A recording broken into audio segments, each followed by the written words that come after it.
আমরা দাবি জানাতে চাই, প্রয়োজনে ট্রাইব্যুনালের মাধ্যমে শেখ হাসিনা সহ খুনিদের বিচার কার্যকর করতে হবে।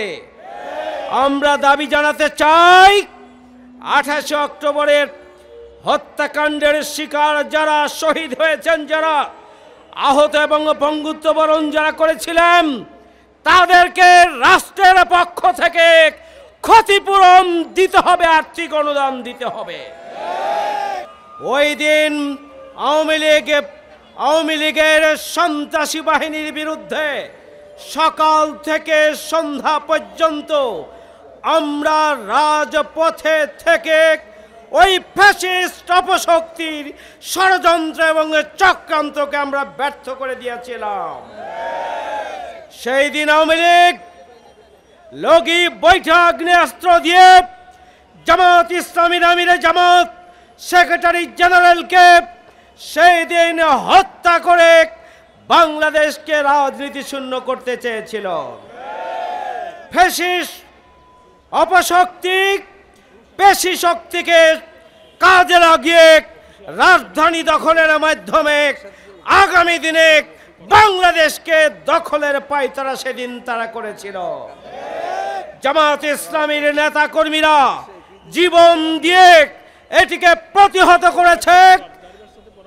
1 ইঞ্চি পরিমাণ জায়গা পল্টনের থেকে পিছুটা না হয়নি আমাদের নেতা কর্মীরা। হাজারো বোমা বৃষ্টির মধ্যেও, গুলি বৃষ্টির মধ্যেও আমাদের আমিরের জামাত মাওলানা মতিউর রহমান নিজামী দেশ এবং জাতির উদ্দেশ্যে বজ্র ধ্বনি দিয়ে বক্তব্য দিয়েছেন, দিক নির্দেশনা দিয়েছেন। ওই দিন একই সময়ে বিএনপির নয়াপল্টনে সমাবেশ ছিল।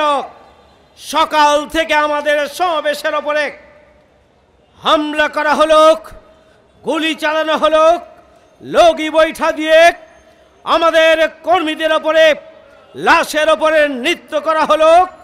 গোটা দুনিয়া অবাক বিস্ময়ে দেখল, কিন্তু পাশেই থাকা হাজার হাজার বিএনপির নেতাকর্মী ফ্যাসিস্ট আওয়ামী লীগকে প্রতিহত করার জন্য জামাতের পাশে এসে দাঁড়ানো না, এর চাইতে দুর্ভাগ্যজনক আর কিছু হতে পারে না।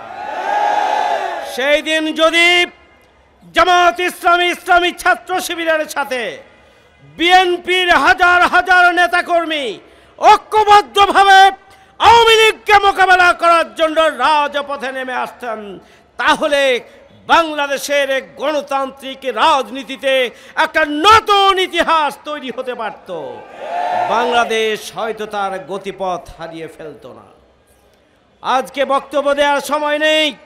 আমরা পরিষ্কারভাবে বলতে চাই, 28 অক্টোবরের খুনি শেখ হাসিনা সহ সেই সময়ে যে মামলা করা হয়েছিল, সেই মামলাকে পুনরুজ্জীবিত করতে হবে।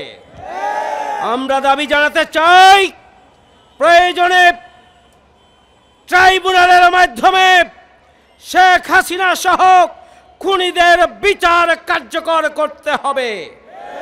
আমরা দাবি জানাতে চাই, 28 অক্টোবরের হত্যাকাণ্ডের শিকার যারা শহীদ হয়েছেন, যারা আহত এবং পঙ্গুত্ব বরণ যারা করেছিলেন, তাদেরকে রাষ্ট্রের পক্ষ থেকে ক্ষতিপূরণ দিতে হবে, আর্থিক অনুদান দিতে হবে।